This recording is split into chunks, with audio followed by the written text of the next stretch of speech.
Welcome William Curtis to the AA.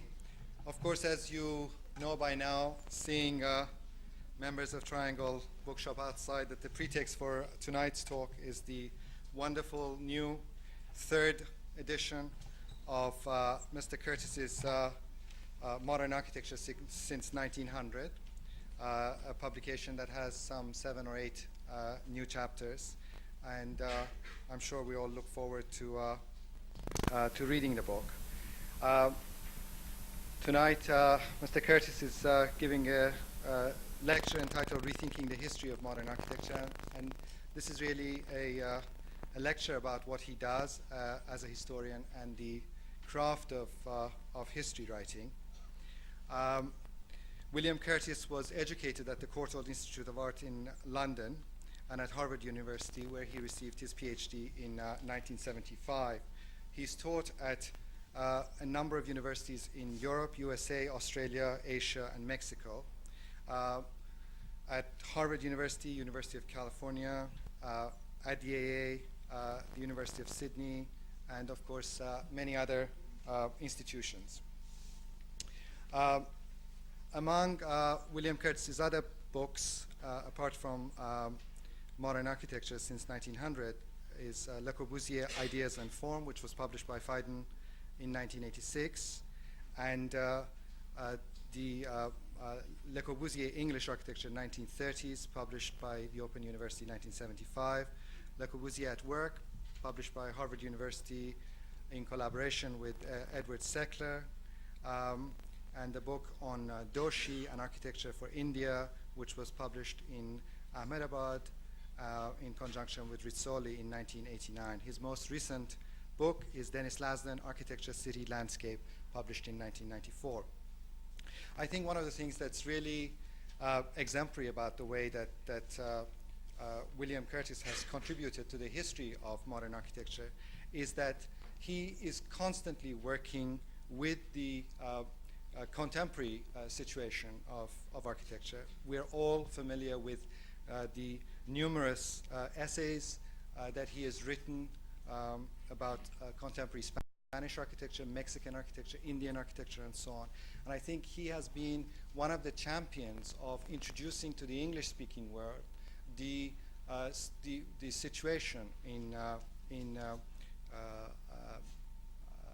for example, as I said, in contemporary Spain, the work of many architects who would otherwise be not so well known for us. And in this sense, I think he's been extremely important in terms of bringing contemporary history, if you like, to the discipline of architecture, to the practice of contemporary architecture. William Curtis has also been the recipient of a number of awards. He has received prizes and awards, among them the Alice Davis Hitchcock Medal of the Society of Architectural Historians of Great Britain in 1984, the Founders Award of the Society of Architectural Historians USA in 1982, the Critics Award of the International Committee of Critics in France of 1985, and the Silver Medal at the World Architectural Biennale in 1989. He has also been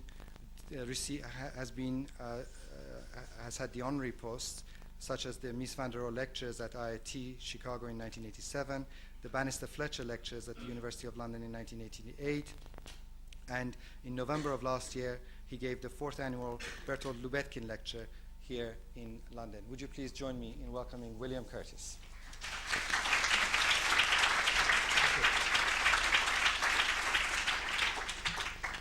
Thanks very much, Mohsen. It's very nice welcome. In fact, in a way, a sort of coming back, because I have been in this room before. I cast my mind back, in fact, to 1979 and 80. I imposed 12 lectures on the subject of Le Corbusier on an AA audience in the spring of 1979, which I suppose helped me, at least, to formulate one of the books that I eventually wrote. But it is a place that I very much feel is an open door sort of club or place or forum, and it's nice to come back into it. I do, as you know, I stand here looking at this tome. I thought, well, what best should I really address? I thought what I should try and do in a fairly brief and schematic way is reveal perhaps a little bit of how, what I think history is, what it is I think I do. It may not be what I actually do, but what I think I do. Perhaps a little bit or a hint here and there about where I think I come from in terms of my thinking of history, because I do see all intellectual activities as stemming in some degree from traditions, which means that one is involved in an active criticism of predecessors, for example. And at the same time, one is very involved, or at least I am, in, I hope, having an open mind to experience. For me, the primary evidence of the history of architecture is buildings. They are the primary text. And I'm interested in what I call architectural ideas, as well as other kinds of ideas. There are theoretical ideas, there are rationalizations, there are texts, but there are such things in my mind, at least, as architectural concepts, and they are very central to my understanding of the history of architecture and also the history of modern architecture. About that a little bit more in a moment. Producing this third edition has been a kind of immensely intriguing experience for me. It's been like digging up one's whole vegetable garden and finding, in fact, that some of the plants that one thought were healthy were not, that the roots were absolutely rotten, you had to throw them out. Discovering that some of the earlier planting arrangements were actually arbitrary or just taken on the guidance of goodness knows who.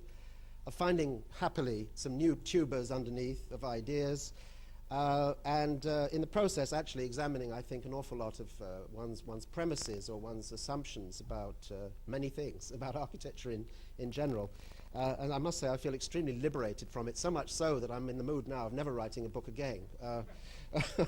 But that happens to me anyway, and then of course the demon gets you and you get pulled back. I mean, I'm mentioning these things because there are some members of Phaidon Press here who might be interested to know.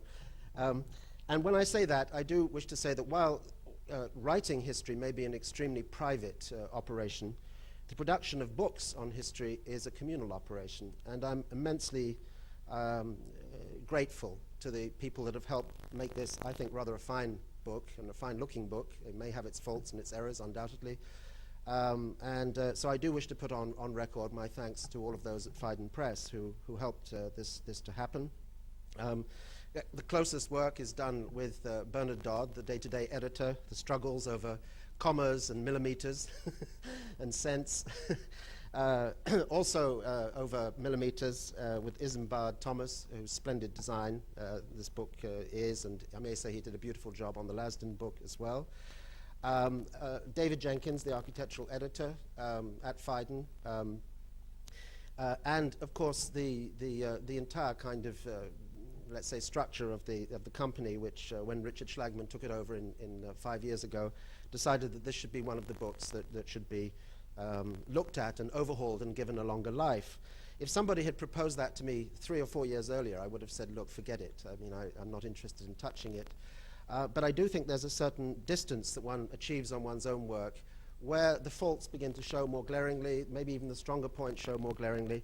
And somewhere or another, the timing was right. About 3 or 4 years ago, when we really set off into this thing, I was ready for it and ready to rewrite large parts of the book. Now, this is something which presents a dilemma to any person, I think, who makes things or who does books.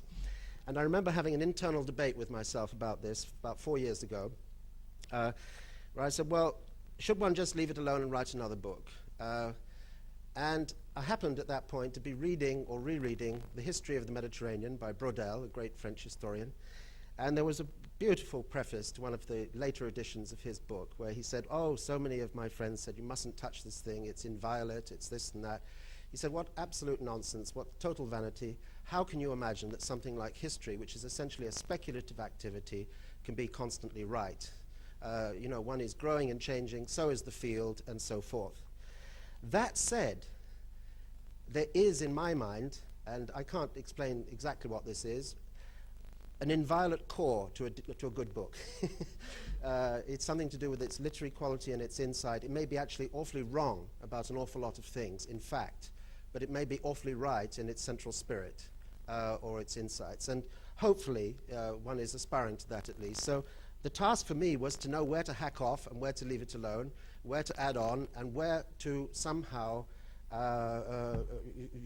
preserve a unity that was already immanent within the thing. And I put it this way in the preface to the third edition. The time has now come for some major additions and revisions. A book of this nature is by definition an evolving project, a working hypothesis that must be tested, reordered, and refined.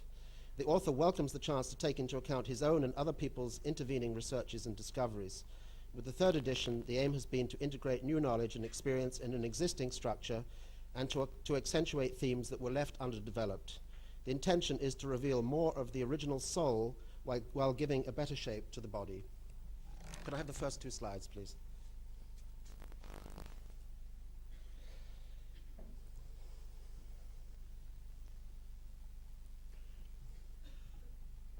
I've chosen a motto for this talk, which actually comes from the writing of John Locke, where he says, "In truth, the ideas and images in men's minds are the invisible powers which constantly guide them." And I do feel that when trying to explain how I operate as a historian, or how I have operated, that the notion of ideas is extremely central to it. When I try to explain buildings, I oscillate back and forth between the particular and the general. I believe that buildings have multiple identities. I think they speak to one in different ways at different times, rather like people. The buildings like, for example, the Parliament building in Chandigarh, which happens to be my favorite 20th century building, is a building I've known in many climates, many periods, visited, revisited, known it through memory, known it through books, got to know it again, got to know it through other people's minds, got to know it through filters. And yet there it is, immutable, disturbing, extraordinary, the thing in itself. And I think that one of the first thoughts that I have in trying to operate as a historian is that one must be humble, that one is imposing structures on things which may be very different from what one really thinks they are. The whole action of interpretation is one where one constructs, of course. One makes a hypothetical picture around something. One creates a story of a sort. One tries to explain or in some sense penetrate behind. Maybe one looks at intentions. Maybe one looks at the process. Maybe one looks at the context. And from fairly early days, I have tried to work through several different filters when dealing with buildings. It's what I call an integrated method, meaning to say that one is trying to weigh up at any time when explaining buildings the practical, the symbolic, the ideal, the cultural, the political, the technical, all the diverse forces which go into the creation of architectural form.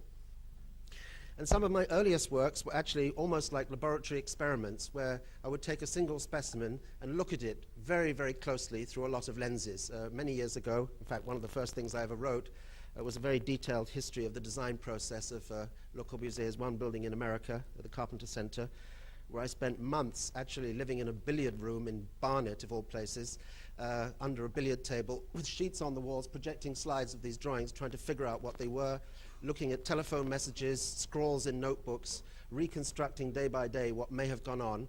And somewhere through all of that, I was in fact trying to perceive ideas. I was trying to understand what, through the ciphers of drawings, actually what was going on, probably in the mind of an architect perhaps, but also in the process of design, which is not just the mind of an architect. It's something with a curious life of its own.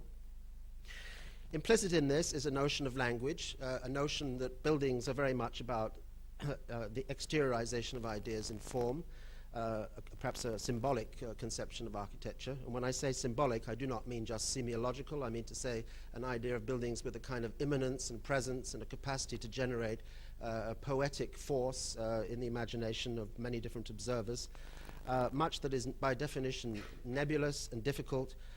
What architecture really is one of the great mysteries of my life, and I spend my time wandering from one end of the planet to the other, ruminating on pyramids, huts, bus stations, temples, or whatever you like, reflecting on this curious mystery of what on earth architecture is. And of course I have notions about it, but I still think that the whole subject is evading me in some way. So I'm involved in approximations, and I'm involved in thinking in the present what may have been a past. And this is extremely important. So the conditions in which one is thinking in a present to reconstruct a past influence one a great deal.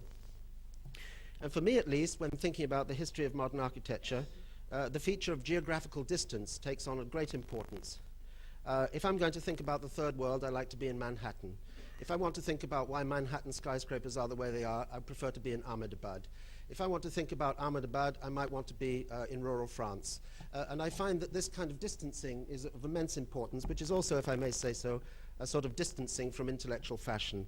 One tries to keep a certain length of vision of what's going on in buildings. And the same is true, by the way, in the way that I try to judge contemporary buildings, that I want them to speak for themselves, but I also, in the process of interpretation, want to try and seek out the long wave operation within them. There are several waves in history. There are short waves, there are longer waves, medium waves, and then extremely long pulses that are so long you can hardly even notice them until you begin to see the longue durée of things.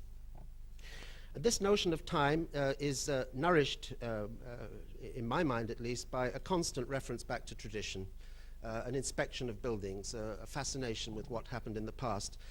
So if someone were to say to me, well, what do you do when you're thinking about modern buildings, is I would first of all say I think about ancient buildings. And probably if I were an architect, I would want to do that too. This corresponds also, I think, to inevitably one of the issues that evolves in looking at the history of modern architecture.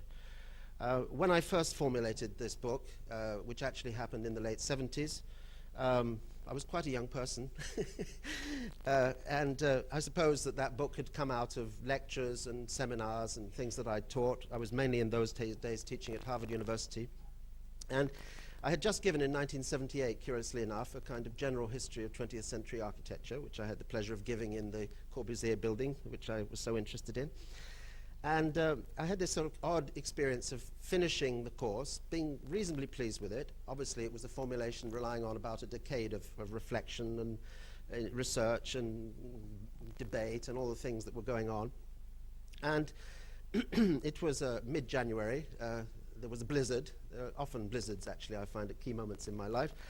And I thought, well, it's very, very sad, having marked all these papers and sent in all these grade sheets, to just put this away in a drawer and forget about it. I mean, surely I can do something with this. And actually, I remember phoning Catherine up and saying, well, I don't know, this wasn't bad. I mean, at least I taped some of it. What a pity to put it in a drawer. I'm just going to pop down and see if the post has arrived. So I went down, and there was a letter from an organization called Fiden Press down in the letterbox. Fiden Press, Oxford, as it then was. Your name is being given to us as somebody who might conceivably be able to write a general history of modern architecture. Is this idea of any interest to you? Aha. So we followed up, and over the course of time, a book was produced, which, of course, at that point was a formulation of the way I saw things. And inevitably, one is pushed in some degree, even by reaction, by, let's say, the problem situation surrounding interpretations that is operative at the time. And it seemed extremely important at that period, when formulating a general history of modern architecture, to, let's put it this way, absorb the best of what had been done and reject the worst, and then introduce what was novel in a profound sense. That's what I wanted to do. That's what I tried to do. And that meant, of course, thinking very carefully about the strengths and limitations of Gideon or Pevsner or Mumford. There were books that I admired very much, incidentally. Banham's Theory and Design in the First Machine Age, but of course that ran out around 1930 and was mainly about ideas and not enough about forms for my taste. There were the Italian schools, which were too politicized for my taste, and naive, in fact, in their way of treating social history in relation to form. And so one was kind of agitating between things done, general formulations of what one thought history was. In those days, I used to give entire lecture courses called things like Towards an Integrated Theory of Form. I'd never dreamed of doing anything so pretentious now, but then I did. And at the same time, I was working back and forth between extremely, minuscule analyses of buildings here and there that interested me a great deal. Somewhere out of this soup and this series of speculations emerged the first edition of Modern Architecture.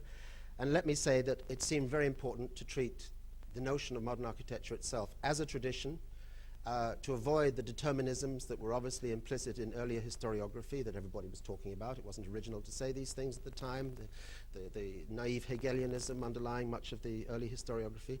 and yet not to kind of opt for this idea that it was just free for all, because in my opinion it's never free for all. Architecture is deeply engaged with its predecessors. The question was how. And for this, I suppose I was looking for different kinds of duration, different kinds of internal filaments within a tradition. I got a little help from the writings of Kubler, The Shape of Time, for example, from Faucillon, from some of Popper's writings on invention. All of these things come into it. I'm not one of these historians who believes, this is the first time I'm saying these things publicly. There are some historians I notice who list the kind of 19 philosophers that they're currently half understanding in their introductions to give themselves a little cachet and then launch off into what they do. No, it doesn't work like that. I mean, one bounces off ideas and holds them in a strange way. As a matter of fact, I hardly ever read a book from beginning to end. I take snippets. I've got snippets all over the place here. I've got something off a New Empire papyrus about how books last longer than houses. Not true, but something I read last weekend. Or a passage, for example, in Collingwood's Idea of History, which I've got in my bag upstairs, and I would have read, but it's upstairs. 5 minutes to 6, a hot August evening in August, when everybody sensible is on a beach somewhere, and I, for some reason, am hanging around Robinson Hall Library at Harvard, which by then had belonged to the history department, and they're about to close the library, and my fingers fall upon a book by Collingwood called The Idea of History. What is this? What an amazing title. I pull it off the shelf, and I open it at a page which is talking about Caesar crossing the Rubicon. And he says, what is the historian doing? He said, the historian is describing the inside and the outside of an event. He is penetrating to the thought of the agent. Love it. I took it off, took it home, read it from cover to cover. I carry a paperback around with me. I photocopy that passage. I can't tell you how this works. It's something like inspiration in architecture. Well, you're architects, some of you. There are moments when your mind is blown away by an impression, a piece of knowledge, a something or other, which is direct experience, which hits the nail on the head for you. So there's nothing systematic. I don't believe people when they tell me they're systematic in their philosophizing about history or about anything come to that. I just don't believe it. I think that's fraudulent. But nonetheless, I wish to say that behind what I do, there are generalized reflections which want to come down to the particular. So one idea was how to structure the notion of a modern tradition. And this involved me in thoughts about prototypes and disseminations. It involved me, in fact, in some of the traditional questions of art history, centers and peripheries, cosmopolitan tendencies and national tendencies, the balancing of myths of universality and myths of identity, which are in fact extremely central to the entire process of modernity. We're in the middle of these struggles even now. The whole problem of prime objects, let's say, and inventions. And of course, and here was the pressure of that atmosphere of the late 70s, since everybody was shrieking, or at least some were shrieking, that modernism had thrown out history, that it had thrown out meaning, that it had thrown out this and that. I had to say, well, come on, you know, do be serious. We don't really think that's true, do we? But let's deal with it in a way that's fresh. Let's, in other words, penetrate this question of how various modern architects have used and transformed history. So the kind of longue durée was built into my exercise from the beginning. So was, let me say, a certain desire to deal with areas of the world remote from the advanced industrialized nations. And here I wish to speak about the importance of travel for me. I'm not a historian who spends his time sitting in libraries. In fact, I almost never go to libraries. But I do travel around the world a great deal, looking for those primary text buildings or bumping into them or discovering them. And in that period of my life, I was beginning to open up whole areas of the Middle East and eventually India, becoming interested in fact, the whole question, let's say, of different kinds of cultural development, different cultural mythologies and their ideas of modernity, and how architecture would respond to them. And even, I must say, the impact of buildings like Corbusier's work in India or Khan's, these kind of questions became deeply interesting to me from an early stage. All of that then was true. At the same time, I wanted to come back to this thought that I threw out at the beginning, to somehow avoid these sort of sweeping generalizations about, you know, the state of modern industrial society and the kind of malaises it does or doesn't produce in architecture. It seemed to me there was an awful lot of naive social determinism flying around at that time.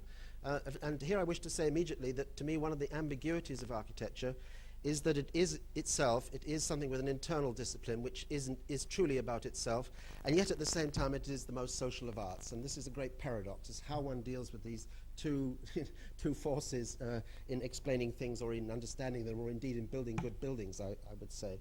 And I wanted to try and find the right balance between those two things. It was very obvious in the intellectual milieu of American universities that I had more to do with in those days that there was a kind of false schism, really, between formalists on the one side and those who, or contextualists of one sort or another on the other. And I just thought this is a complete waste of time, this debate, and of no interest at all. And similarly with the new art history, as it was then called, which now looks very old and very tired, most of that I thought was extremely simplistic in its way of modeling pictures of relations between societies and myths and the constructs which are works of art. So, you know, one negotiates one's position in a strange way, but finally one sits down and does the work. You write the damn thing. And here we come, I suppose, to the question of craft. To me, history is an imaginative activity, it's a literary activity, and in a sense it's a scientific activity. It's one that requires accuracy and testing, the difference between when one is being speculative and when one knows for sure. And yet in the center of it there is this mysterious something or another which makes the difference, in my mind at least, between a real historical work, one which one wants to pick up at any time and read, and one which seems very dated in a curious way, however exact or precise it may be in its discoveries. And like architects, one has one's models. I'm happy to acknowledge some of them, but again, often in a very kind of roundabout way. Some of them are very much closer in time and others much further away. I did learn a great deal when I was a student from someone I didn't know at the time, but from her books. That was Dame Frances Yates, Warburg scholar. It seemed to me this was somebody who'd really never bucked the problem of the symbol, the way that some other notable people had, the Warburg Institute. Someone who'd really carried on with real meaning and trying to understand it. There were historians in the middle distance who were dead. Faucillon, very out of fashion at that time, but of great, great interest to me, his writings on medieval art. Kubler I've mentioned already. Further back, Vasari. Vasari's whole way of constructing the problem of a Renaissance tradition when belonging to it, looking back over 140 years. Some very interesting thoughts there for me as to how someone formulates problems which are solved by different artists over time. And so one could go back. I mean, you know, we can go back to funerary orations if you like. Caesar, the description of the German bridge, you know, over the Rhine, a key passage for me. These are the bits and pieces that kind of keep one going when one's lagging or flagging. You sort of, the things that are inspiring in the craft of the writing of history. But back in the end to buildings and ideas. So what I want to do is go through using images to bounce quickly through the second part of this talk, which is the reformulation of something when one's formulated in the first place. So as I say, an interest in, let's say, penetrating to the anatomy of thought in buildings, for which drawings are a key document. The Parliament building in Chandigarh, with its immensely complex mythical program to do with modernity and the ancient, with East and West, with the institutions of the state. And the next two, please.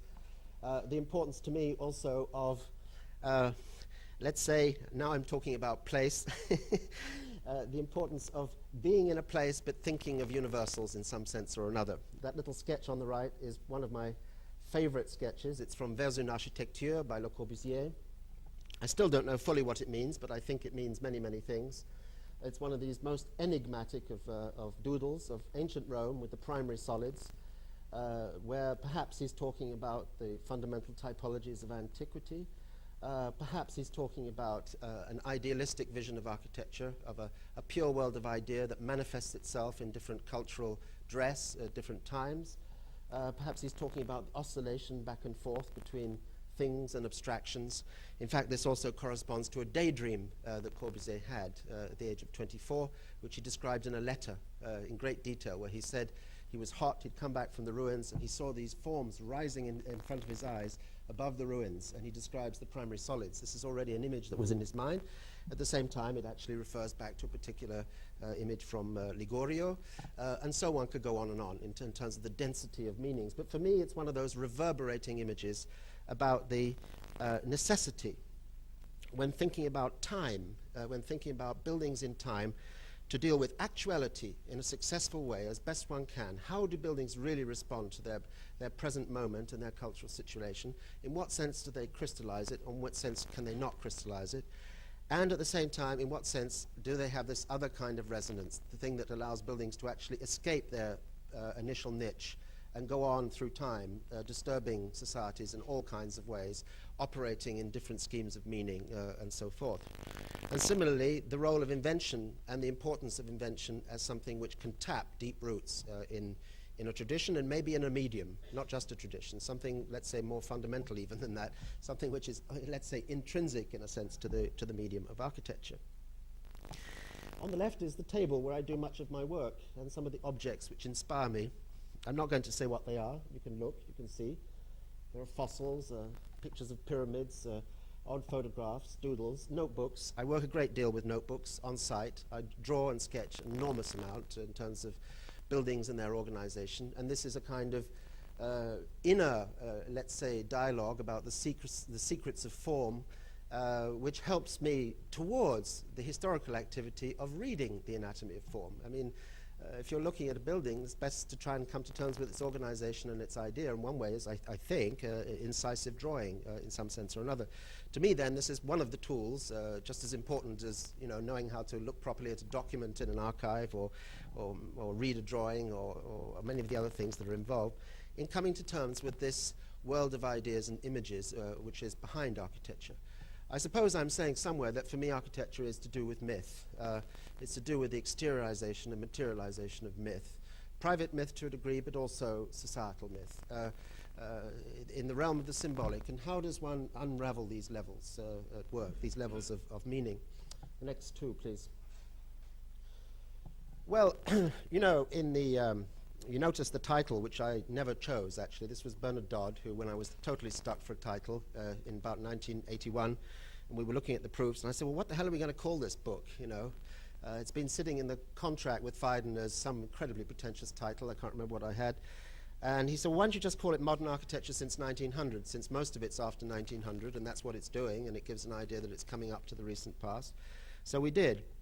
But behind that, there was a bias that was deliberate. I had noticed a tendency, which became more exaggerated, in fact, in the 80s, towards a kind of slipping back into history. There was a kind of, you want to explain the 20th century, you explain the 19th century. You want to explain the 19th and the 20th, you go to the 18th century. The first moderns, one discovered, somehow existed in, 200 years before. And so it would kind of keep going back. And I think this had great value in terms of excavating a rich series of veins of theory of various kinds, although not always pertinent actually to modern architecture, much more pertinent to the intellectual debates of the 80s than they were in fact to the real history of modern architecture. But this actually I deliberately did not want to do. I wanted to say, dig in the pole and say, the way I will look at the problem of quote unquote the origins of modern architecture is to say that there are many pieces around which are being rethought and crystallizing, that often there are ideas 40, 50, 60 years before, which float in and out of theory, they go in and out of inventive minds. At some point they've got to hit images, otherwise they don't become buildings. And when they do, then they can become form, and then they can eventually become buildings. So I wanted to do it that way round. So the emphasis of the book was rather deliberately pushed towards the 1880s and 90s and the formative period I treated in that way, occasionally running back in time. But I felt, looking back at it, I mean, it so happens that the last time I lectured in this room in 1980, I gave a series of 6 lectures on American architecture from the Civil War to the Depression. And there was a lot about Richardson, and there were about the Chicago School, and about Classicism in America, and the whole problem of the city, and so on and so forth. And there was a very kind of tidy number in my mind, at least, about how one dealt with the skyscraper in the industrial city. And I thought, well, it's ridiculous not to pull that in now. In fact, one of the weaknesses I felt about the book was that it didn't have enough about city. I'd probably gone too far in reaction against some of the Italians who were all city and no building. And looking at it at a distance, I thought, well, you've got to get more city in there. You've got to deal more with the general, more with the typical, and not just the individual. I was probably too much in defense of architecture when writing this in the first place. So I put another chapter in here, which is, it called it on the skyscraper in the industrial city. And then looking at it too, I felt that there was another blip that was missing, which was the whole problem of national identities. between 1900 and 1920. That modernism, when it was constructed as a historiography, was a deliberately transnational mythology.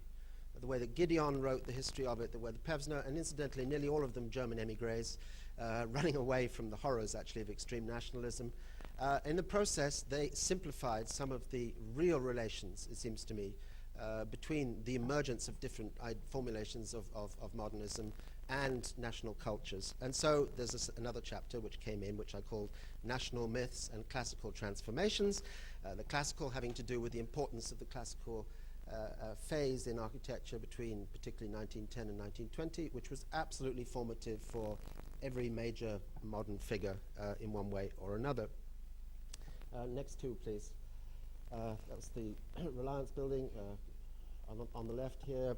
Roby House, of course, with on the right, Rietveld, the Schroeder House, some 15 years later. And one of the notions was, which needed, I thought, looking at much more carefully, was the balance, let's say, between what you could call the contributing elements of a modern tradition and the very particular qualities of individual artists. Wright was a figure who was curiously undervalued until quite recently, and I think is probably being revalued for many of the wrong reasons.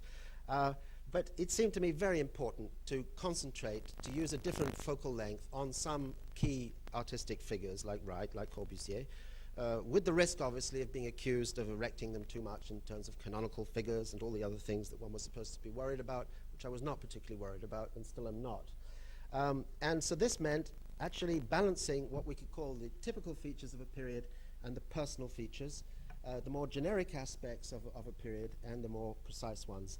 And this was something that I was always trying to sniff out, and it helped me a great deal after about 10 years of trying to sniff it out, stumbling across a marvelous essay on the problem of style written by Maya Shapiro in 1951, where he just actually formulated the thing very beautifully for me, although I've been stumbling towards it, about the relative ingredients of personal and period style within an understanding of a formal system. The next two, please.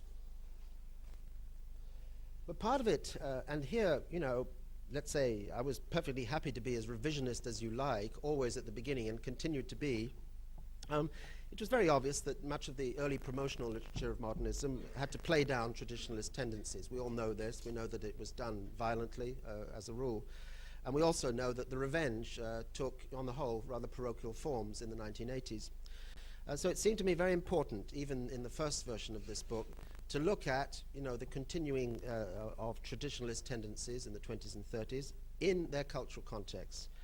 Even more so in this edition, the third edition. In fact, I've moved that chapter right into the middle, straight after the Villa Savoye, which is the pivot of the book. Villa Savoye is the only building to get, individual treatment, because it's, to me, a kind of burning lens of a building which sort of brings everything around. This comes in just after. I'm talking about structure now, and structure is immensely important in history writing. But I mean, a whole lot of themes are kind of played into that. And then we turn, and then we have the chapter on traditionalist tendencies that used to be way up at the end of part 2, but I pushed it right into the middle. So suddenly one confronts buildings and like the one on the right, for example, which is a great building, actually. So that's the interior of Shoesmith's Church, the Garrison Church in Delhi, which I put in that chapter. Same date as the Villa Savoye at Poissy. And it seemed to me very important to sort of deal with these questions and deal with them in a non-polemical way, to deal with the matter of judgment, of quality, of parochialism in earlier history writing, and of anti-parochialism with its new parochialisms and so on and so on, to strip all of that away and come back actually to the evidence of the senses. I mean, if I put the Garrison Church in, it's because it knocked my socks off when I saw it, that's all. I saw it in a car one day in Delhi and I thought, my God, what's that? And only found out much later who the architect was and everything else. This is the way it often is for me. Bagsved Church by Utzon. I didn't know what it was when I first saw it. I had no idea who designed it. Spent 10 minutes looking at it, thought this could be Utzon, but it doesn't matter in the end. It's the architecture that has to speak, for me at least. So, these considerations have come into it with, I must say, a great deal of help, actually, from the postmodernist re-examination of the problem of eclecticism, say, in the 20s. I mean, there's actually a fallout of quite decent literature on relatively minor American architects working here and there, or buildings like Rice Institute, for example, which I put in the book with its by Ralph Adams Cram, with its absolutely astonishing text from Ralph Adams Cram's My Life in Architecture, where he describes the way he came up with the result, having consulted, 17 civilizations and 24 books, how he put together a synthesis for Texas of all places. So this was important, and I must say that one of the things that, with the help of research, I mean, there's been actually rather a lot of good work done on the history of modern architectures, a lot of bad too, but think of in the last 15 years since I first did this thing, the monographic treatments through exhibitions of Mies or of Corbusier or of Kahn and so on, fallout of immense tomes and catalogues, some of them extremely dull, but some of them useful, and one or two penetrating essays. And the result of that, partly for me, can I have the next two, please, was to think a lot more about a period which I was always very intrigued in, which is not so much the 20s, but the 30s. Not just the heroic period, so-called, of the 20s, but actually the process of extension, which was already a theme in the earlier version of the book, but became even more one. And I slotted into the middle of the book a chapter which actually resonates with some of the things inserted in the earlier part of the book, which has the title, Chapter 21, International, National, Regional, the Diversity of a New Tradition. And it's looking very much, in fact, at the 30s and the way that, let's say, a core of principles and ideas is floating out to different cultures, terrains, societies, climates, and then activating, turning into something else. Now, this process was going on with modern architecture from the word go. And one of the problems with this entirely simplistic idea of an international style was that it played that down, that it wouldn't deal with that.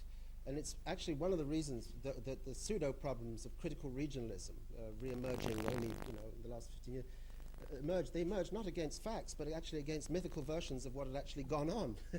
The history of modernism from the very beginning has been deeply involved with the tension between universalizing ideals and localizing ideals. This is a basic tension of the modernization process and of modernism as a phenomenon.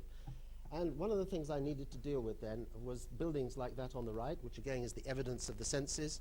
I had always thought that Eric Mendelssohn kind of gradually slipped down the slope of architectural quality when he left Europe, Bexhill already being somehow a bit less good somehow than the Berlin buildings, and then a kind of curious sort of chapter in Palestine before final decline in California. Wrong. And by the way, poor Mendelssohn, done in from the left, the right, the top, the bottom, by historians, his colleagues from Berlin. There was someone one absolutely had to pull into the center of the stage, a great, great architect. Why did I think that? Because I saw the Hadassah Hospital to the east of Jerusalem, which is a great, great work of architecture. Myth incarnate, a profound response to geology, to place, to cultures, to the myth of science inseminating Oriental mysticism, to an idea of Semitic unities, all these things which I actually go into in the book, and therefore a projection of a particular cultural mythology, but of course since buried badly under nationalisms and actual politics. And Mendelssohn still awaits the treatment that he deserves, in my opinion, as an architect. But the point I'm making here is not just that. I mean, I discovered figures like Eldem, for example, Turkish, or figures like Piccionis. Thank you very much, Architectural Association. Very, very nice job, whenever it was, that beautiful book that was done here. These publications were marvelous eye-openers as to the range of responses going on in the 30s in different cultures, in Brazil, in Japan, in Greece. In fact, this problem of somehow putting the international and the national together was really part of the grist for the mill. As it was, evidently, in the dictatorial regimes, detail of the Casa del Fascio. I actually have adjusted some of those chapters even further, I hope making them better, dealing, in fact, with these problems of nationalism in that time. Next two, please. Next two.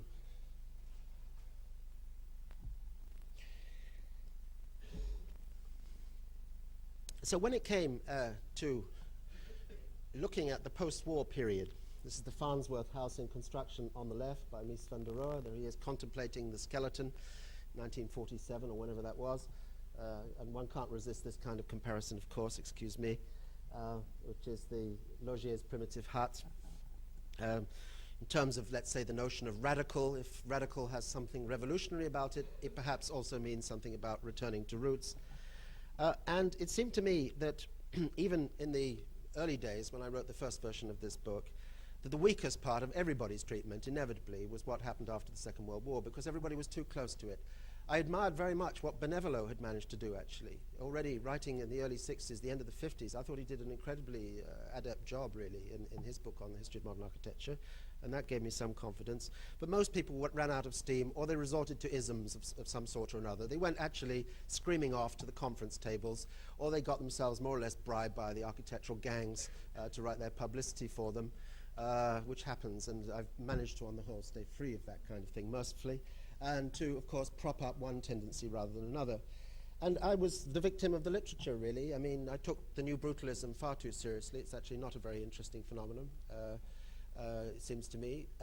And I think that Team 10's literature was often more interesting than their buildings. And there was a great deal more building going on all over the place, dealing with similar issues that people didn't talk about. And I felt, no, you've got to look into this in a great deal more detail. So I stuck with the basic structure, which was to say modern architecture in the USA, immigration and consolidation, extended the range enormously there to deal with the Midwest, which I'd left out. I had actually got a little bit sucked in, even though I pretended to be against it all, with the Gropius and Gideon mythology. I want to say immediately that the place in which historians write their history has a lot more influence on them than they admit. That Gideon's Space-Time and Architecture, which, by the way, was inspired by a book by Eddington called Space, Time and Reality, which he found in Harvard Library when he was looking for a title for his book. That was the Eliot Norton Lectures at Harvard in, 38, published in 41. In the situation of what? A totally decaying Europe, fascism taking over, all the ideals that the person stood for going down the tubes, America rather traditionalist, but with little glimmers here and there, and with the hope, actually, of somehow keeping this flame alive. And why do I mention these things? Because, well, Gropius had gone to the east coast of America. And so the version that was put together, which became so much the official version for an awful long time, was extremely biased towards the notion of all cultural forms of value in the USA coming in through the east coast, which is part of the Yankee mythology. It's part of the WASP. You put the WASP together with the zeitgeist in that case, and it's a deadly cocktail. And that actually influenced a lot of minds for a long time. What was left out? Well, the West Coast, Frank Lloyd Wright, Hispanic culture in America, Barragan in Mexico, the immensely powerful modern movements of Latin America that were already going. All part of that ghastly Monroe doctrine of the mind operating, which stood in the way. I've written a piece about this recently, actually based on a beautiful house from 1947 in Mexico City by Del Moral, where I actually talk about the sort of failures of early Anglo-Saxon and Germanic criticism in terms of their perceptions of Latin America. And in these years, let me say, I've moved an awful lot. And when I say moved, I don't just mean being a tourist. There have been, I hope, relatively penetrating monographs on several Indian architects and Mexicans, reflections about several Latin American countries.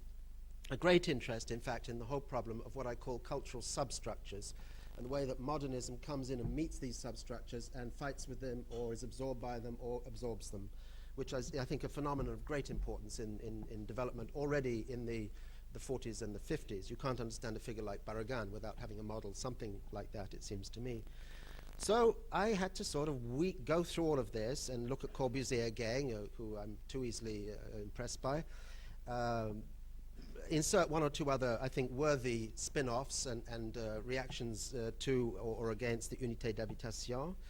Alvar Aalto, I actually did Shooting from the Hip when I wrote it the first time, and it showed. Since then, got very interested in Finland, and so redid all of that as best I could. And of course, began to realize over the course of the years that there were many other Finlands. There wasn't just Aaltos. And in fact, they were all fighting with each other. There was a Blomstead version. There was a Russovori version. And so it went on, a sort of process of digging up the garden. This was the most critical. I thought when I was writing this part, whew, good, you know, banged in one chapter here, another one here, another one here. Now we'll just cruise towards the end. Oh dear. No. Crisis after crisis. I thought, you can't go on with that. This is nonsense. And what about the Sirens Chapel at Espoo? And what about this? And what about that? And there is that moment, like in buildings, I'm sure, where you say, it doesn't work, we've got to explode it. And I exploded it and invented chapter 26. Disjunctions and continuities in the Europe of the 1950s, where I found a way, which I think isn't too bad, of talking about the problems of post-war construction, the struggle between norms and arguments about technological normalization on the one side, and problems of identity, urbanism, context on the other, and in the process pulled in countries which I didn't know anything about at all when I first wrote the book. Spain, Portugal, Greece, and figures that I knew nothing about too, some of which I'll come to in a moment. And so, you know, what happened was something which said, look, there are actually many strands operating in the 50s, many more than I had realized, and yet, how do we deal with this question? What are they inheriting, what are they rejecting? How does it work in different sort of cultural atmospheres? In the England of the 50s, that's one kind of an atmosphere and set of realities, socially and technologically. What are the ones in Germany and how they're different? Or the ones in the Netherlands, let's say, or the ones in Spain. Very, very different technologies, very, very different situations. Spain didn't exist for us except for Kodaj, because he was not off bounds politically.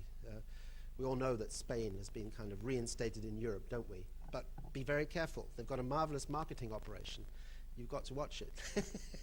So you had to steer around that too. You know, Spain, you know, done a very good job on themselves, so one has to be cautious as a historian. Next two, please. So part of it for me was re-examining these figures once again with the help of, I must say, many marvelous studies intervening, which I've acknowledged. By the way, the footnotes are about 5 times as long, I should think, or 4 times. It felt like it anyway when I wrote them. I'm still tired from doing that. Thinking about those endless kind of internal excavations that architects do vis-à-vis their versions of antiquity, Alto and Greek theatres, understanding more and more what this entire democratic mythology was of the fractured, ruined city, the polis inserted into a northern glacial landscape, ledges, geology, stratification. Next two, please. Speaking of stratification, the whole process, I must say, of working back and forth from particular to general. One of the books that was mentioned is the book that I wrote on Dennis Lasdon, which actually came out only 2 years ago. But a version of that book existed in 1979, which I put in a drawer.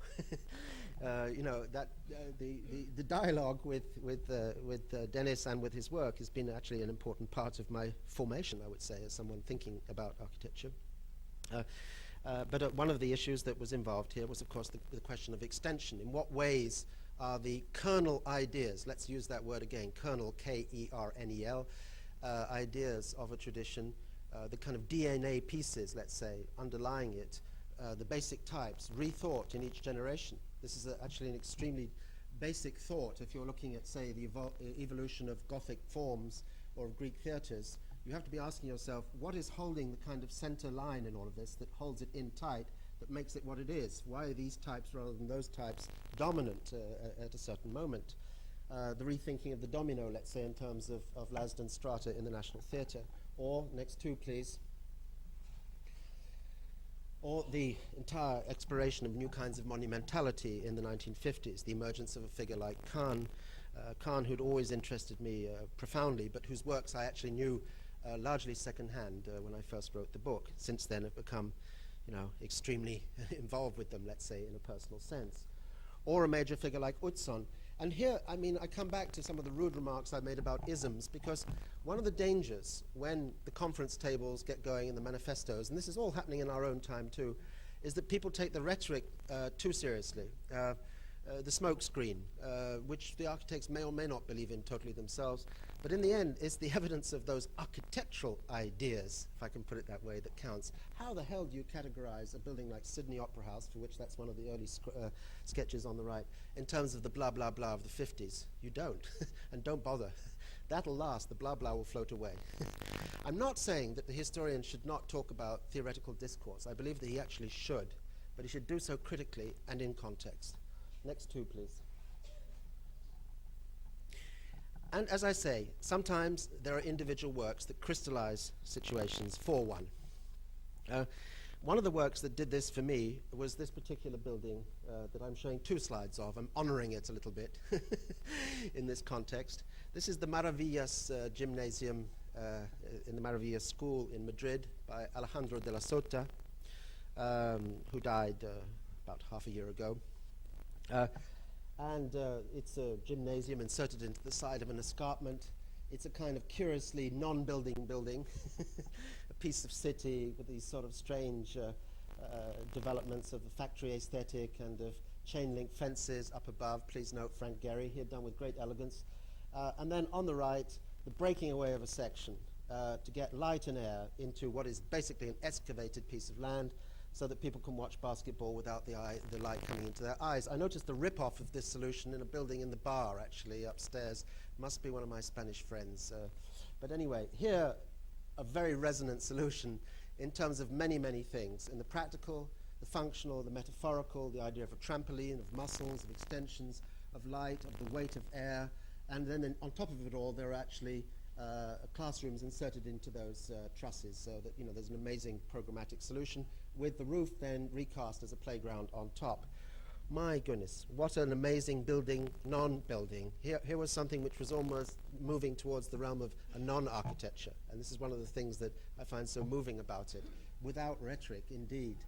But I saw it in a winter's day about 9 years ago, and I said, shit, how didn't I know about this before? Why hasn't anybody told me about this before? One person had, actually. I think Peter Buchanan did a very exemplary job. You saying, well, William Curtis has opened the eyes of Anglo-Saxon world to Spanish architecture. Well, Peter Buchanan did a great deal before me. And he'd written a little piece about this, which was a terrible illustration, which already caught my imagination. But then when I saw it, I thought, whoa, you can keep the history faculty building, thank you very much. That's all rhetoric and image. This is a really tight work of architecture. Sterling, go home. This is really something extraordinary. Something which works with the ordinary and with the abstract, which is Mesian, but not in the Mesian school, which is flirting with the banal, which has a kind of intense realism about it as a work of architecture, and which is extremely clear in its themes of wall, frame, glass, and the ambiguities of those things. The sense of great ordinariness, and behind it, a resonant abstraction.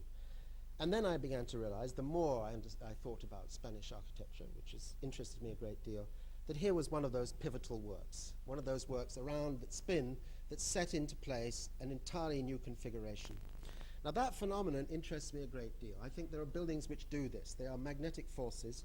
It doesn't mean that you imitate them. On the contrary, the whole point is those who penetrate to the level of the architectural ideas in it can draw from them. Those who stay with the forms produce a formalism, which at best is beguiling. And so De La Sota, whose probably greatest follower is Juan Navarro Baldaveg, does works that look nothing like De La Sota. Now this is the point about the threads and connections in a tradition. The tension is there, the dependence is there, and so is the freedom to move from it. Because it's at a level, if I dare to use that grandiose word, in 1996, of principles. Next two, please. So part of this business of constructing a version of a modern tradition, and let me say, if I were to write a book about the Renaissance, as far as I'm concerned, a decent book has never been written about the history of Renaissance architecture. It remains to be done. There are parochial little texts that deal with this and that, but if the thing were dealt with in its vast geographical dimensions and in its penetrations and its substructures and its variations in regional terms, one would hope for a really serious discussion of new solutions and the way they actually spin forward and are reinterpreted, or problems are inherited and reconsidered, and how the elements of classicism are constantly being rethought. Well, the same things work for modern architecture. Some of those constituent elements, to use a Gideonism, are there. Whether they're spatial conceptions with the handling of planes, whether they are structural ideas to do with the frame or the denial of weight, they are kind of inner thought forms of a kind within a tradition, which are being rethought by people all the time. Barragan on the left, Las Arbeledas with a few graffiti, working profoundly out of Mies, at the same time involving himself with a kind of mythical penetration of the multiple levels of Mexican tradition. And what I began to realize was that say, a figure like Mies, around which the entire critical discourse had got terribly stuck on his skyscrapers and whether or not they're abstract and legible by people, or whether he's urban or not, or whether this and that, which was a totally kind of, New York and London discussion of Mies. Here was this figure who'd gone out and inspired people all over the world, from Japan to Spain to Mexico, to do what? To find out who they were. Curious. Here was Mr. Rootless, according to so many, or if he was to do with roots, it was somehow classicism. Yes, but he also provided a mirror or a lens through which people re-examined the spatial underlying substructures of multiple different traditions. Mexico being one case, Spain being another, Japan being yet another.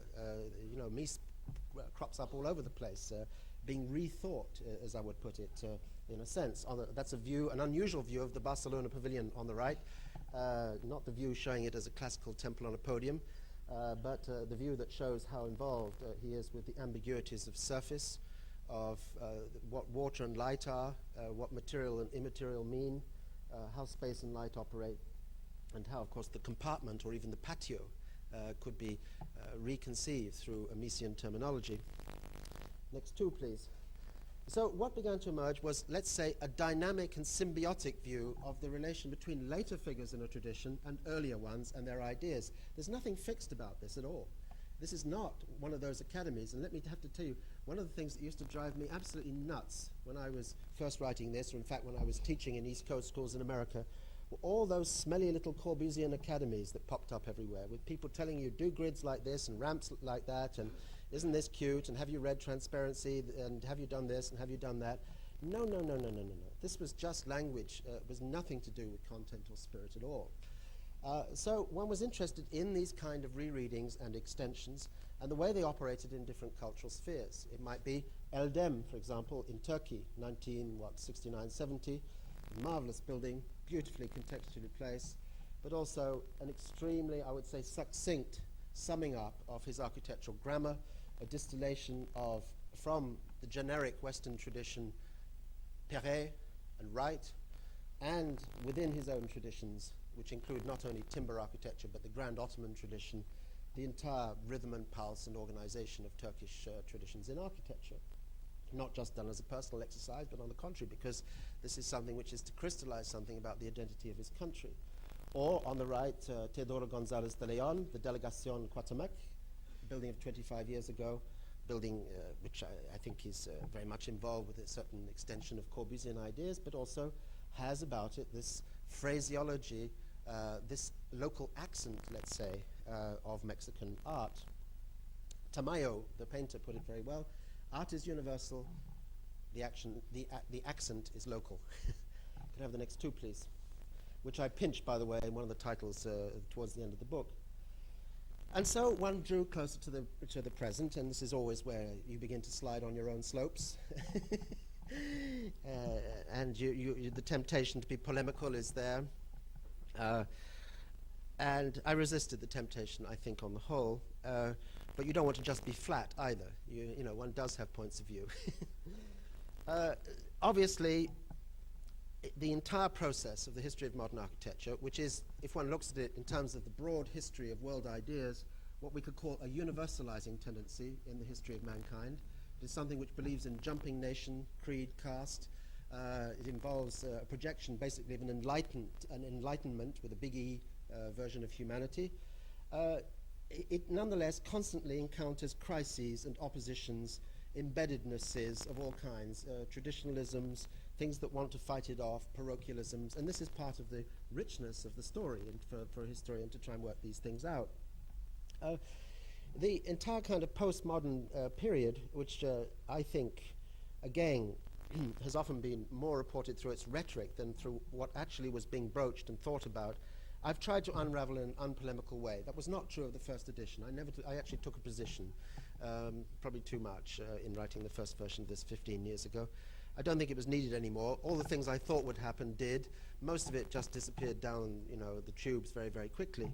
But that's not good enough either, because the point is, and this is where I'm coming is to how I look at the recent past, is that there were problems being addressed. One may not have always liked the way they were being addressed, but there were problems being addressed.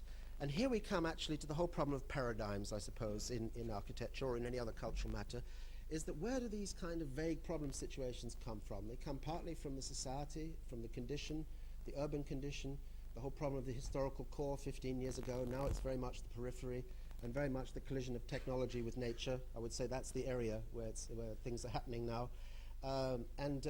With a certain kind of abstraction, whereas then perhaps it was largely tending towards a figural or more representation.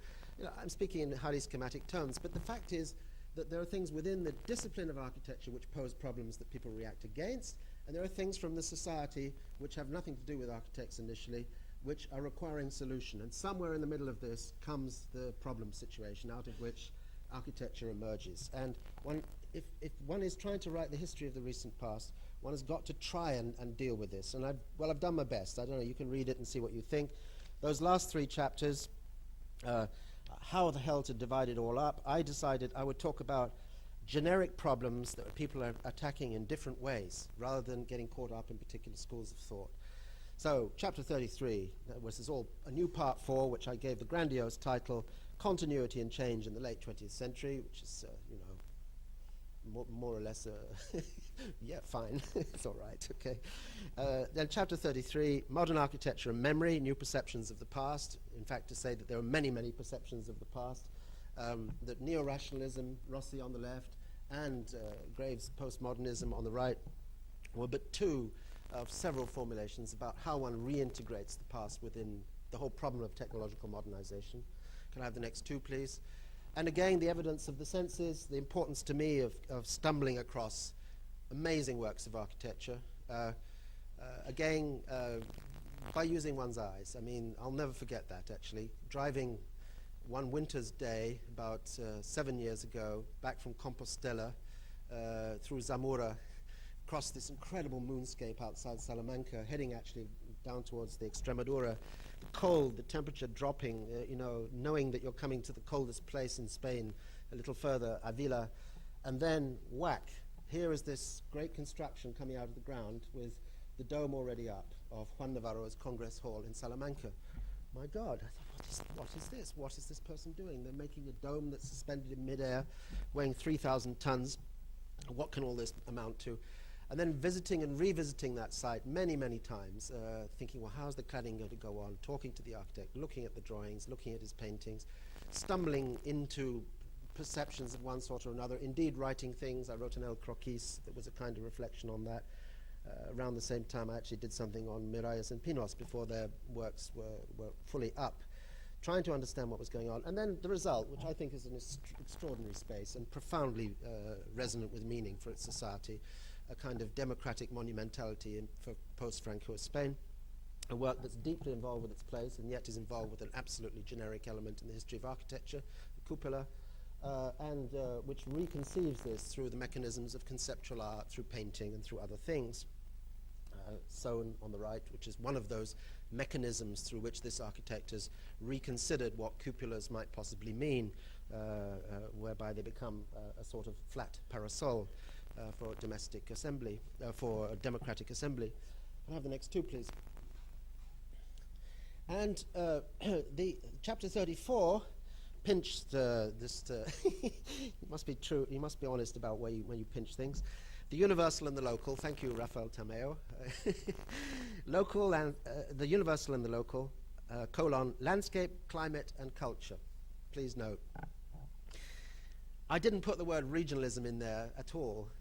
In fact, one of the first things one had to deal with was why suddenly in, highly sophisticated, increasingly cosmopolitan, interconnected global economy in the 1980s, people in normally places like New York City suddenly started talking about regionalism. Interesting. Why? What are they on about? And what was this discourse all about? Well, I mean, I entered into it myself by actually, vaingloriously writing an article in Mima magazine in 80, whatever it was, 5, I suppose, which was called Towards an Authentic Regionalism, help. But there was a lot of this buzzing around. And actually what they mainly were talking about were not regionalisms at all. They were talking about actually a very different condition, a new kind of condition of territoriality in the modern world, which required new kinds of anchorings. And the terminology was all wrong, in my opinion. It didn't really describe what was going on.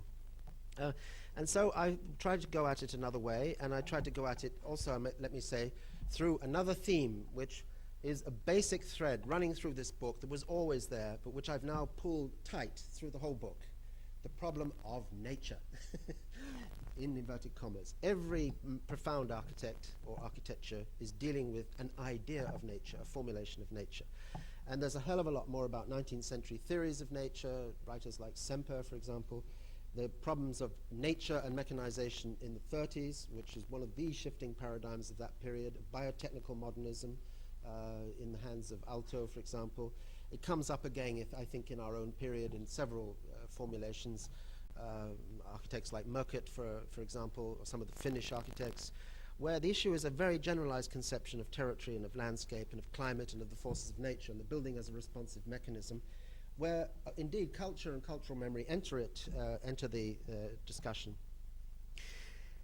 For me, laboratory specimens were important, and that's where, for example, Doshi's Sangat was such a key work for me of that period, 81.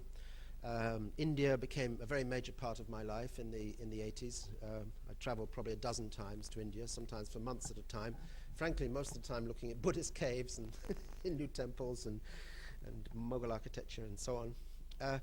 But of course, being very, very interested in the whole problem of a certain kind of modern movement that had developed since Corbusier and Kahn, which had rejected many things about Corbusier and Kahn, and yet was in this powerful tension of dependence and rejection simultaneously upon them. Got to know Doshi and Doshi's work, lived for a time at Sangat, and wrote a monograph about this architect that centered very much upon this building and a reading of it on several levels in terms of its reinterpretations of Indian traditions, but also its extremely, let's say, eclectic absorption of lessons from Corbusier, from Kahn, from Alto, from Gaudi, from, in fact, the entire range of the Occidental modern tradition. And you couldn't just call this a regionalist architecture, nor, frankly, did the terminology of critical regionalism interest me very much, which struck me as just bunging together a number of locally sensitive architects like Barragan or Koderch. This all seemed to me to be fiction writing of one sort or another. Anyway, next, please. And then finally, how to deal with the very recent past in other forms. I thought the best way was to, of course, deal with the problem of technology as best one could, deal with the reemergence of different kinds of abstraction in the 80s, although they never really disappeared, to avoid wholesale and completely the kind of marketing operations of the Museum of Modern Art on deconstructivism and similar nonsense. Nearly every architect of interest in that show was going the way they were going without those ideas whatsoever. That was really pure intellectual marketing. And to try and penetrate what these sort of shifts in sensibility and paradigm were really up to. What are they about in terms of worldview? What are they up to in terms of new kinds of urban reality? I did think that the fragmentation of the periphery became increasingly important.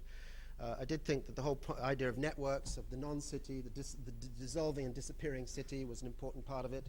And of course, new kinds of technology and new ways of visualizing and thinking buildings. The issues of high tech, but equally with figures like Renzo Piano of high craft, Foster on the left or Macchi on the right. Next two, please.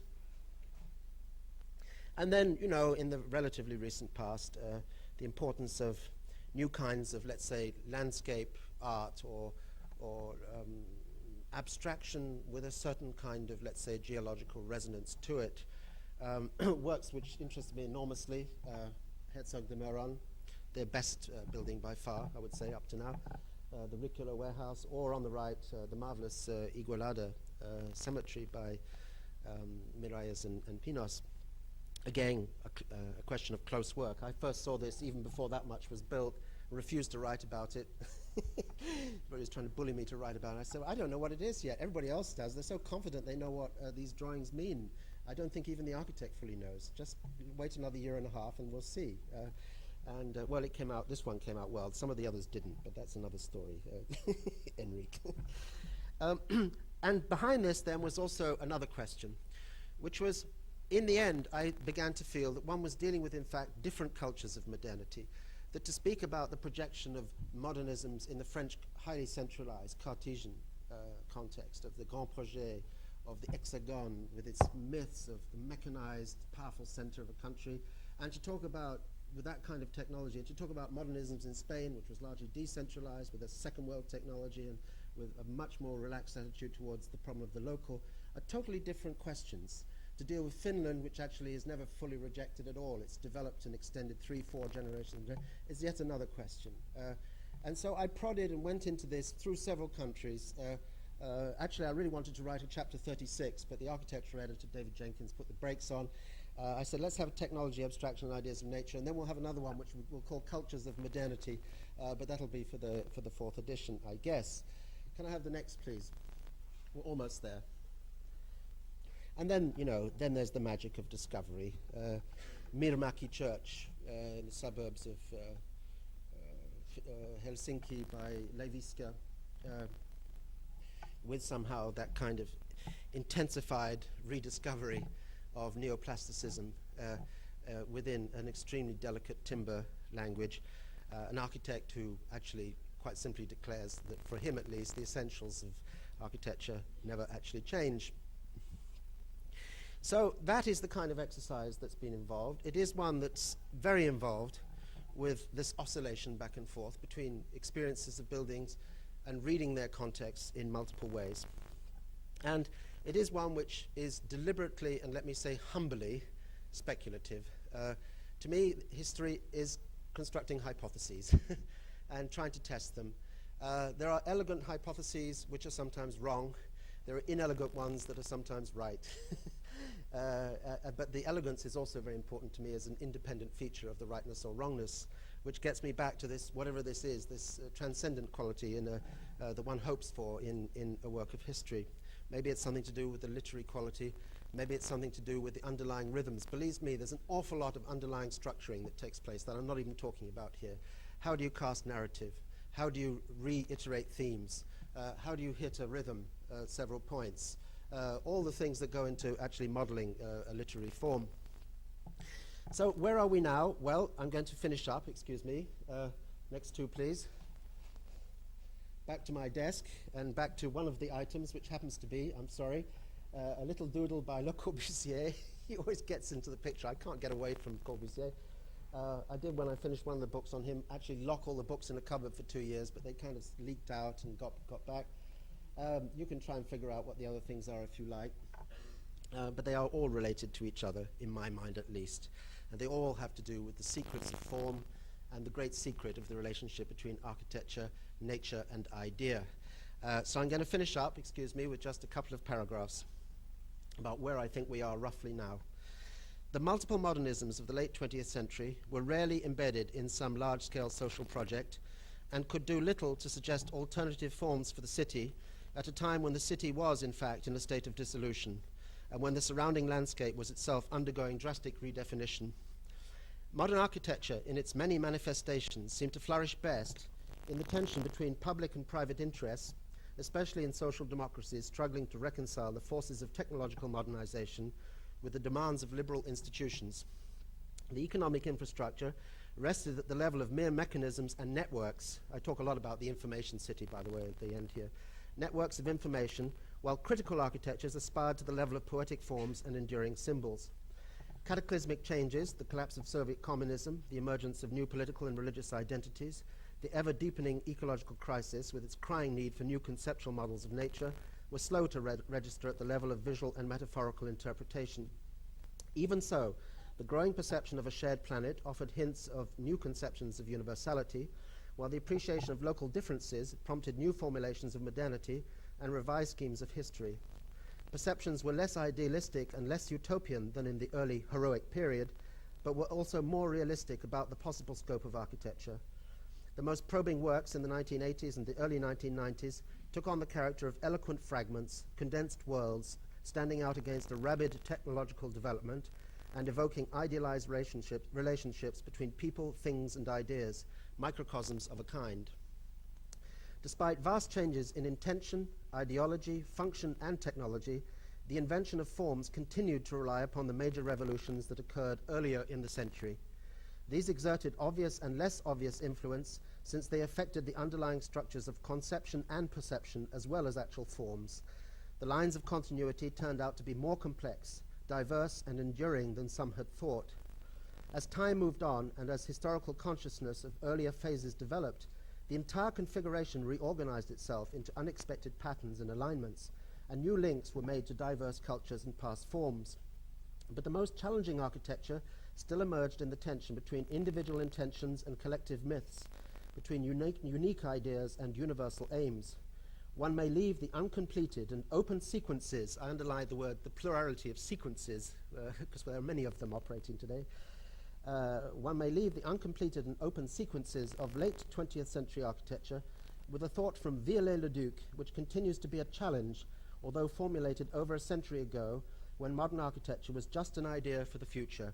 Quote, "Style is the manifestation of an ideal based on principle." Thank you.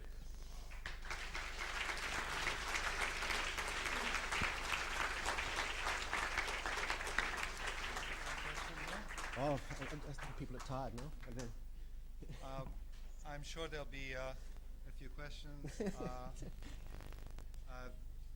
I think after that presentation, I hope that Derek and Alan are still out there. I'm sure everyone is rushing to try and get the book.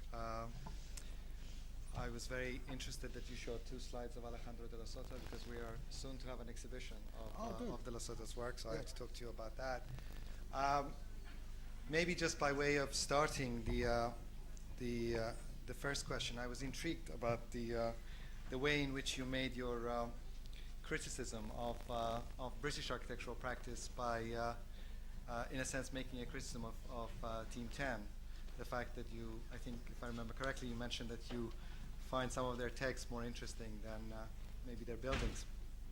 It would be intriguing if you could maybe expand on your reading of the British architectural practice, specifically of the 50s and 60s of that period, which I think it sort of went by quickly. Yes. For me, that sort of criticism seems a little bit ironic, since it would seem from the kinds of buildings that you've selected that your own view of architecture in some way seems to be very much in agreement in some way with some of the things that members of Team 10 would probably pick. So maybe you can. Yeah. Well, all right. This is a ball with a slight curve in it. First of all, I think, Team 10 is one thing and British architecture is another. I mean, Team 10 was actually an international group which had, some British architects in it, and, some Dutch and Italian and others. What I wanted to say, all too schematically, was that it does seem to me extremely important to make a distinction between the fallout of literary texts in a period and what actually gets done or even projected in terms of architectural ideas and in terms of realizations. That I'm not rejecting the notion that one look at that, but I'm saying that one look at it very carefully, because there's often a great divergence between what's said and what's done, or the kinds of connections between the theoretical formulations and the architectural ideas are highly complex, much more complex than maybe everybody is saying at the time. And furthermore, often architects are carrying with them a language which is highly developed before they find a rhetoric which helps them to get out into the world or to project themselves or that they are attached to. I mean, they're notorious magpies, architects. And I'll give you exactly an example of what I'm meaning, not with respect to a British example, but with respect to a Dutch example. The Van Eyck, very well-known orphanage, Isbanpad, just outside the thing. Now, the way that building was conceived and the way that it actually got launched into the, let's say, generalized discourse of architecture were very different from each other. What's interesting to me is how a work which is full of richness, and by the way, full of failure too. I mean, as a work, even at a purely abstract level, it's a highly disputable work, an amazingly interesting work, but there's an awful lot that doesn't quite go together in terms of architectural realization from my point of view, is nonetheless entered the sort of realm of discourse on architecture as an extremely important seminal sounding board for a whole lot of ideas which the building itself couldn't necessarily carry. To do with clustering or interpenetration, to do with abstractions of vernacular values, to do with place and transition, to do with, and so on and so on and so on. Now, one of the things that struck me about that building, going back there a couple of years ago when I was actually teaching in Amsterdam, was to say wait a minute, let's actually think, let's pretend we don't know anything that the architect said, or anything that was constructed around its kind of world reputation as a work, and really ask, where does this vocabulary come from? Where, you know, what are we really looking at here? And what has this person sprung from? Did they spring just from Dogon villages, really? Or did they spring from, you know, the reading and abstraction of traditional townscape? Was it just there? Yes, those things enter in. But in fact, that is a work, if you really want to understand its parentage, as far as I can see, you have to turn to Le Corbusier's Petite Maison de Weekend of 1935, and to an almost unknown but very great building by Rietveld, which is the Sculpture Pavilion at Arnhem, 1957, which is a better work for me, by the way, than the Schroeder House, you know, but that's... and, you know, which is the concrete block, the transparencies. I mean, if we come down to actual architectural language, this is an area that I'd like to see explored to balance, let's say, the projectual account around the work. Now, this kind of imbalancing always takes place. Let's take another Dutch example, which is known to all of us, which is Rem Koolhaas, who's an architect who still awaits, actually, a kind of penetrating analysis of his architectural strategies. You know, there are many, many glimmering smoke screens around the work, some of them highly successfully projected by the architect himself. And some of them probably tell us something or other about the world of intention and the reactions to the kind of world we're in and the kind of society we're in and so on. I mean, I don't want to underrate that. But somewhere I want to kind of climb inside the actual conceptual mechanism that makes a Kunsthal or, you know, an expo, your expo, and to enter the kind of deeper internal dialogue things have, whatever else they have in terms of their actuality. I'm coming to the wave motion again, with earlier modern architecture. And when I remember, you know, for example, the time when the Grand Bibliothèque schemes were on show in Paris, you know, and I always thought Koolhaas's was one of the most interesting conceptually, although probably a good idea not to try and build it. And I thought, Jesus, this is one of the most interesting mannerist reorganizations of the mill owners building by Corbusier that I know. It's taking the free plan and the free section and blending the two into 3D in a way that I find very interesting syntactically and spatially. Now, that's not all that it's doing. Of course, it's doing 100 other things, but somewhere I really want to get down to what architecturally is going on in projects and not be constantly told that this is about, you know, I mean, not in his case, but in other cases, you know, the fracturing of late 20th century man, or about this or about that. You know, I want to actually enter the architectural thinking of a thing. And I believe that it's quite normal, really, for there to be quite a degree of dissociation between the architectural thinking and other kinds of thinking. I'm not disqualifying by saying, oh, no, you're not doing what you said. I find it quite normal, in a way, that artists don't do what they say. I think that's part of the setup. I'm not kind of there to wrap them on the knuckles for it. I do just want to unravel that more. And I think one of the difficulties with the formulation of a sort of clan system combined with a sort of ideological projection like Team 10 it was a lot more arbitrary anyway than a lot of people have made out since. But two, it was very important for these folk to try and set up a forum of ideas, crystallizing sensibilities they all had in their different ways, getting away from the dead weight they felt, really, of a Boy Scout operation, which was CIAM, and yet maintaining something of the spirit of a certain kind of internationalism, but with these responses to different places. But in the end, I have to say that I really want to see the embodiment of architectural intention. So it's much more interesting to me, finally, to go and look at Urbino, the first part of it by Giancarlo De Carlo, than it is to read, you know, the numerous things about hill-town cities which were often published after the event. Many of the Team 10 things were actually post-rationalizations for impulses that were had earlier, whose real nature and real situation historically is very different from the version of historical position than Team 10 themselves gave. That's the nature of my grouch. Do you see? I'm just being rather clinical about it. When you come to the British architecture, I mean, I've always thought that, for example, the Smithsons, the most beautiful building they did was the first one. I think it's a marvelous work, the Hans Stanton building, in terms of just its architectural thing. I think it has absolutely nothing, I mean, really, strictly nothing to do with the texts that were constructed around it after the event. I think it's extremely remote from them as a work of architecture. And I think its power to transmit as a work of architecture is in the end, and I think this is one of the largely true points about architecture and the way it transmits perceptually, does not go on through the literary screens. There are other kinds of screens that go on. I mean, one of the most intelligent reinterpretations of Hans Stanton School is a school done at Badalona by Maravilhas and Pinos 35 years later, you know, and it's nothing to do with all the kind of screening that goes on around it. On the other hand, you have cases of architects who don't join the gang and don't join the theoretical, you know, I was going to be really nasty and say the theoretical terror organizations. Sometimes it really does feel a bit like that. But, you know, there's clannishness in architecture, as we know. But whose intentions are often hitting the target rather more forcefully than the people who are spouting the gospel. And now that Dennis Lasden has left the room, I could say, to me, that's a very interesting case of that. I mean, I thought the cluster blocks in Bethnal Green are a most extraordinary kind of reinterpretation of point block to breaking, to response, to a place, to biological metaphors, and so on, which were never actually defended behind a kind of dense theoretical program, because it's not in the nature of that architect to work that way. In fact, one of the most penetrating criticisms of New Brutalism in that period, in '57, was published anonymously in AD by Dennis Lasden and John H.V. Davies, who was a secretary at the Ministry of Fishery and Agriculture at the time. So what I'm trying to say is that I'm very, very interested to explore those things. And I think I would say, you know, somewhere at the beginning of this, I was muttering, well, you know, I was in a position where I was writing a book.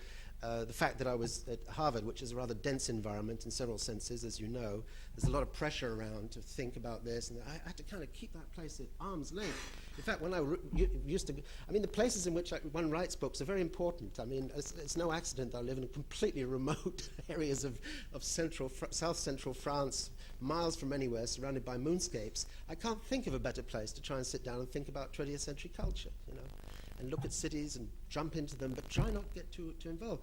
And I remember in those days thinking, God, you know, you just don't get too close to all these people shrieking that architecture's about this. Every 3 years the shrieking changes, you know, 2 years now, year and a half, you know. Don't let them, you know, don't get too absorbed. I used to go and write my most of the time, I used to have a lovely little carrel actually up in the Peabody Library, and looking at a red brick wall and looking at dinosaurs when I got bored, or looking, you know, reading kind of fantastically exotic anthropological texts from, you know, German anthropologists for the 20s in the South Sea Islands when I got bored, or sometimes Burckhardt Travels in Nubia. This was one of my handbooks. Whenever I got fed up with writing the history of the modern architecture, I'd actually start reading about the Red Sea in 1820. And I mention this because now there's obviously a tremendous over-valorization of the idea of theory. And it's a rather under-reflected notion what the hell theory is, but there's an over-valorization of theory, which I haven't got round to taking a lance to it particularly. I don't think it really interests me to do it. But theories, there are different kinds of theories, and there are different ways in which theories operate. But you know, when you have, you know, a situation where, I have no idea what happens in this school at the moment, but I can think of some other architecture schools I know where there's a fair degree of fairly thin philosophizing going on.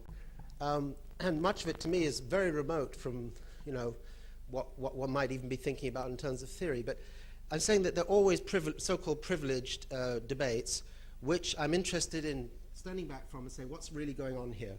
What's really going on in terms of the, at its most crude, the promotional mechanisms of architectural positions, at its less crude, the self-explanation process, which is a very worthy process sometimes. So it's more in that sense that I mean it. Yeah?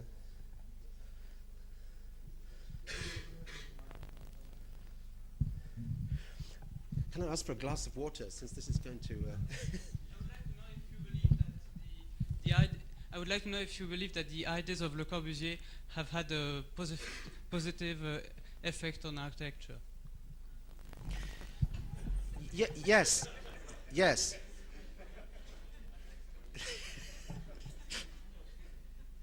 Yes, they've had a positive effect on architecture. They've also had a negative effect on architecture.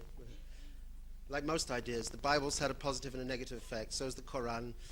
So has the Communist Manifesto. You know, I mean, etc. Because we're very faulted.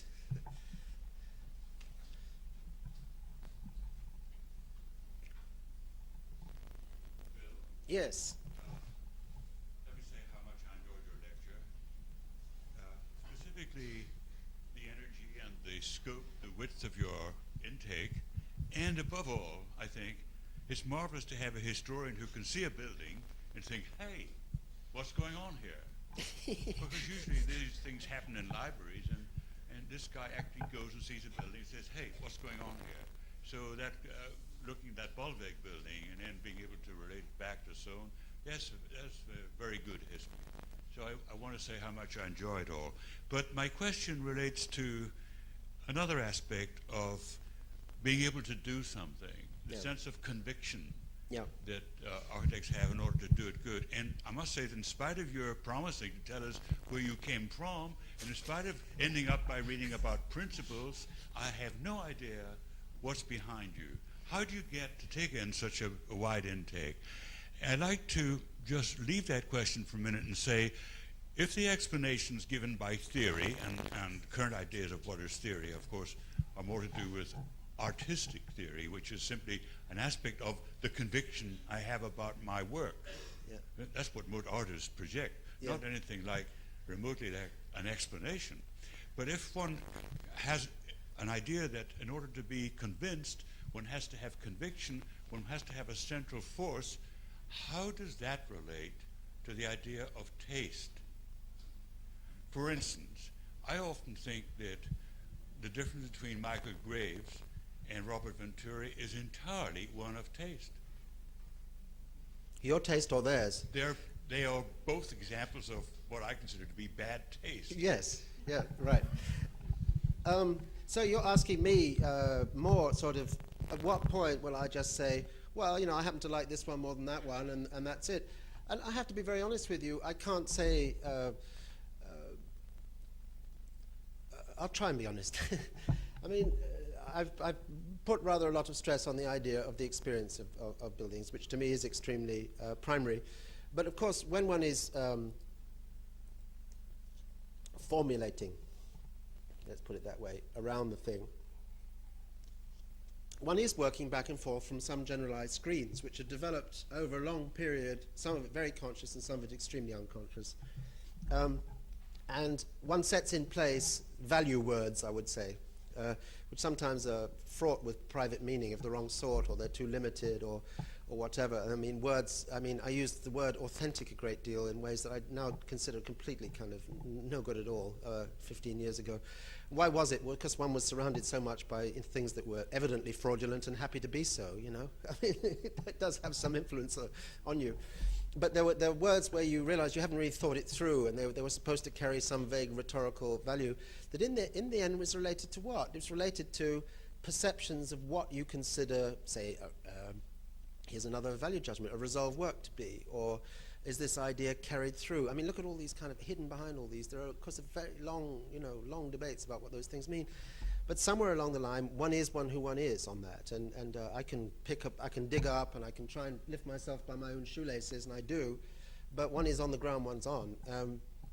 And I think a lot of these things actually go very deep, and they go back a hell of a long way. I mean, I can't tell you why I'm so completely caught on wide horizon lines in real life and in buildings, but I am. It probably has something to do with growing up next to the North Sea. I'm convinced that it is. But, there are things which are very deep in that sense. But I do think that part of one's construction, since I use that word, in the blurb for this lecture, is this oscillation from being kind of, well, this one knocks my socks off, this one doesn't, I think it's because of this or because of that, because one walks through and the way it engages with this landscape, and look how he's developed the theme of the beams and the this and the that, to a more sort of generalized structures which partly bounce off history. I mean, why do I find even now Epidaros to be the most, extraordinary Greek theatres as compared with other Greek theatres? Now, that's a question I ask myself every time I go back and look at Epidaros, but in the process, I'm running through my mind all sorts of other periods in the history of architecture, including, say, the steel and glass skyscraper, to say, why is Lake Shore, totally astonishing, whereas any number of other buildings using a similar language are not? Now, at that point, that becomes a generalized question. Partly to do with critical evaluation, partly to do with historical perception, partly to do with very direct perception. And that's a rather simplistic one. But I mean, for example, the kind of question that interests me a lot is the capacity to crystallize and intensify many levels of meaning in a simple form. Now, this phenomenon, which interests me a great deal in all sorts of periods of the history of art, it interests me in literature, it interests me in things, is definitely kind of overloaded with value of one sort or another for me. And yet also this capacity that extraordinary architecture has for complete slippage. It never fully fits a niche of meaning. There's always this kind of slippage area where the pantheon is not just, thank you very much, a microcosm of Hadrian's empire and all the things that anchored it at that symbolic moment. It is itself. It is some other kind of thing which is pregnant. It has pregnance of a certain kind, which is part of its power to generate later inspiration with people. The same thing, to answer you more seriously on Corbusier, is exactly true. I mean that there are very, very bad buildings, so-called inspired by Corbusier, and very good ones, but I mean neither the good ones nor the bad ones are Corbusier's business. It's the people later who come afterwards. But the fact is that